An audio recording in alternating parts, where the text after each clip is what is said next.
श्रद्धेय छात्र छात्री आमे पूर्व वीडियो रे आलोक सेशनर आलोक प्रक्रिया उपर आलोचना करथिले। आज आमे आलोक सेशनर द्वितीय पर्याय अंधकार प्रक्रिया बार डार्क रिएक्शन उपर आलोचना करिबा।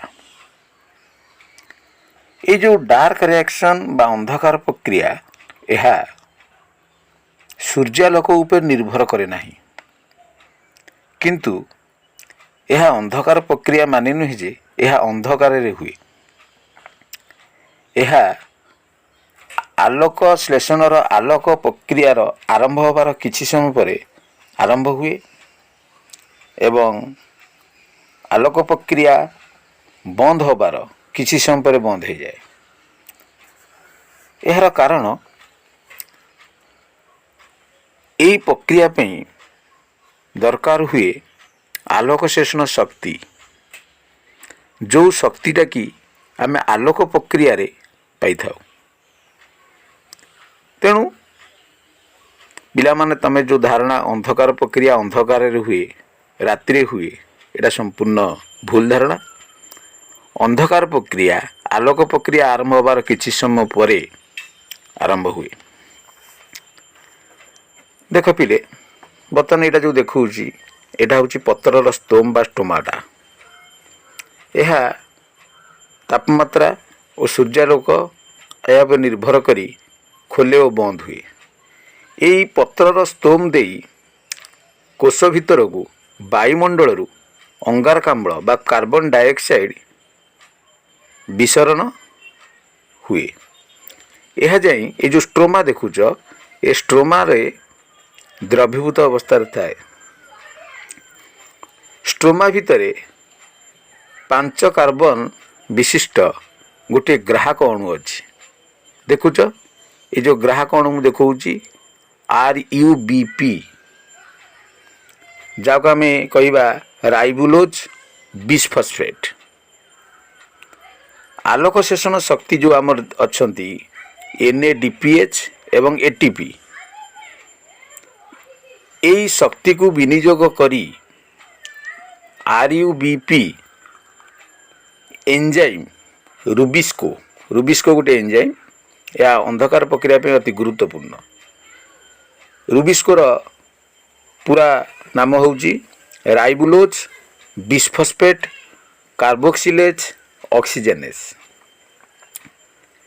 यही एंजाइम साहाय्य अंगारकाम्ल सहित ये जो RUBP विबंधित हुए। तापरे अंगारकाम्ल विभिन्न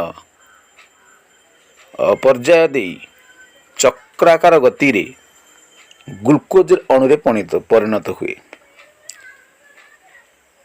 ये जो रुबिस्को एंजाइम मुझे आगुरी कही सक्रिय होगापी आलोक सेशन शक्ति बा ATP दरकार, जहाँ से यह आलोक प्रक्रियार जस्ट ठीक परे परे आरंभ हुए। ये जो चक्रकर आकार आमर ग्लूकोज तैयारी होउची, यही चक्र को वैज्ञानिक मेल्विन केल्विन देखुच मेल्विन केल्विन को आविष्कार करते। तेणु ये जो बर्तमान तुम देखुची चक्र जो चक्र कि ग्लूकोज अणु तैयारी होउची उद्भिद श्वेतसार खाद्य तैयारी करुच्ची ताको आमे कहूचे केल्विन चक्र। से केल्विन चक्र को आमे डिटेल तो पढ़ी पारिबानी, आको आमे 3 पर्याय मन रखिबा। एई केल्विन चक्रर प्रथम पर्याय RUBP सह अंगारकाम्लर विबंधन घटुची। देखुच ये RUBP सह अंगारकाम्ल विबंधन घटुची ना नहीं। एवं द्वितीय पर्याय 6 अंगारक विशिष्ट ग्लूकोज अणु तैयारी होउची। ये जो देखुच ये पिले ग्लूकोज अणुर स्ट्रक्चर आदरे अंगारक अच्छी 6टा बा कार्बन अच्छी 6टा। एवं तृतीय पर्याय ये जो RUBP जो ग्राहक अणु कथा कही से पुनश्च सृष्टि होउची। अर्थात RUBP पुनश्च सृष्टि ଚକ୍ରରେ ଗତିରେ ଚକ୍ରାକାର ଗତିରେ ପୁନଃ ବ୍ୟବହାର ହେଉଛି।